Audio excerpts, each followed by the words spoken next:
Almost half of all working people today believe they need at least $1 million to retire comfortably.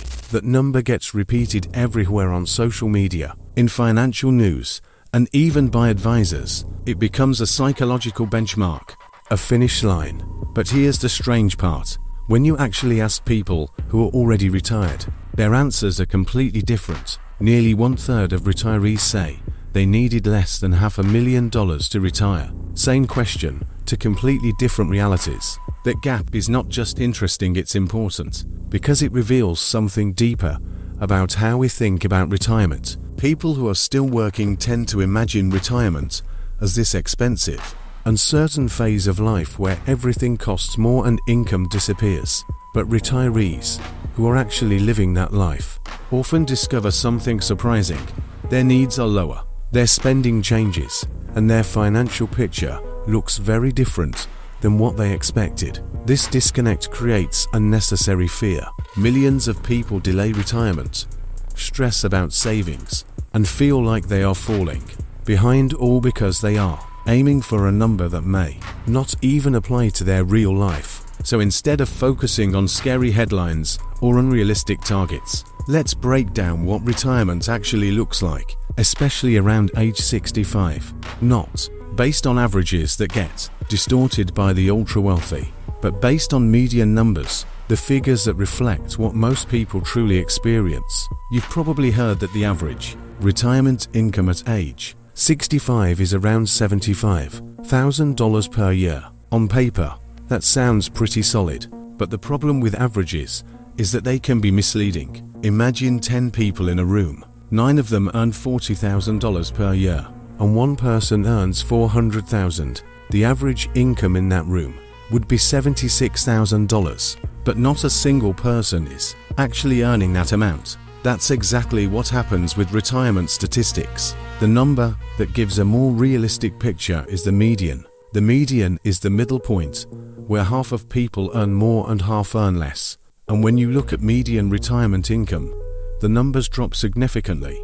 For households aged 65 and older, the median income is about $56,000 per year. For individuals, it's closer to $30,000. That's a huge difference from the $75,000 average that gets quoted so often. So now the question becomes, where is that income actually coming from? The biggest source, by far, is Social Security. About 9 out of 10 retirees receive Social Security benefits. For many, it forms the foundation of their income.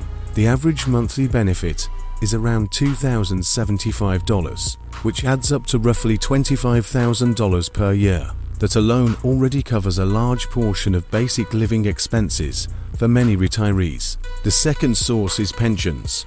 Although they are far less common today than they used to be, in the private sector, the median pension income is around $10,800 per year.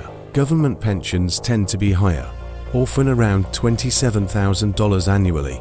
While not everyone has a pension, those who do often rely on it as a stable, predictable income stream. Next comes investments. Around 48% of retirees receive income from investments like stocks, dividends, or bonds. This income can vary widely depending on how much someone has saved and how their portfolio is structured. Some people generate consistent dividend income, while others rely on withdrawals from retirement accounts. Finally, there's work, and this might surprise you. About 22% of Americans aged 65 and older are still working in some capacity. That's roughly double the percentage from the 1980s.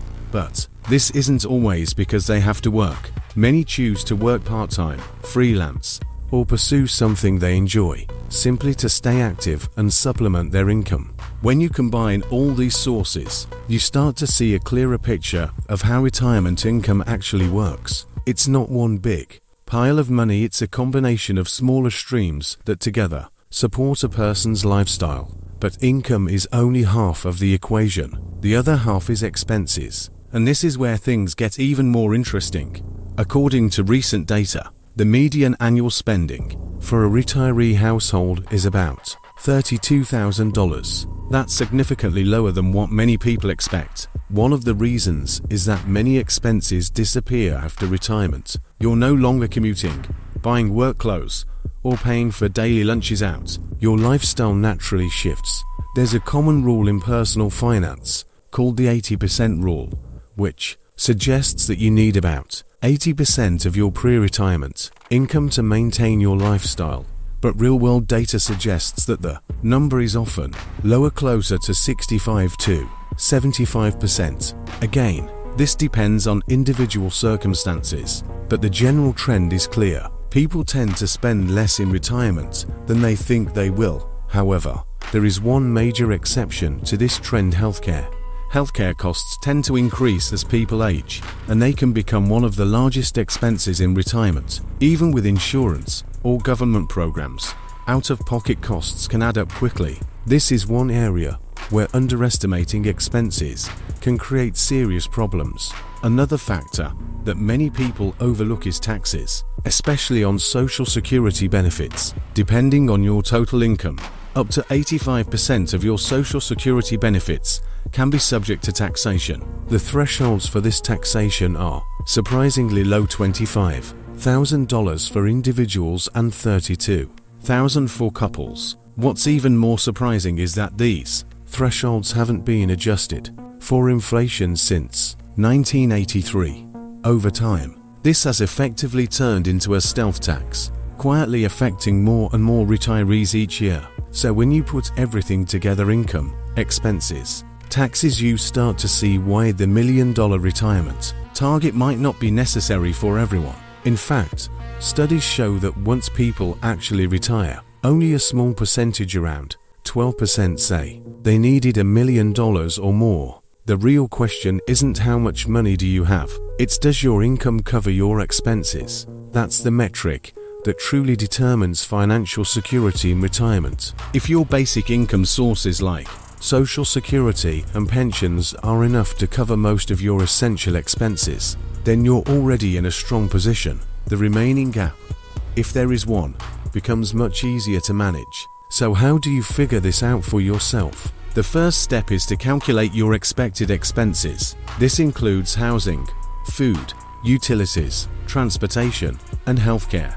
Be realistic, but don't assume everything will stay the same as your working years. Some costs will go down, others may go up. The second step is to identify your income floor. This is the income you rely on consistently, such as Social Security and pensions. These are your stable sources, the foundation of your financial plan. Once you have these two numbers, you can find your gap.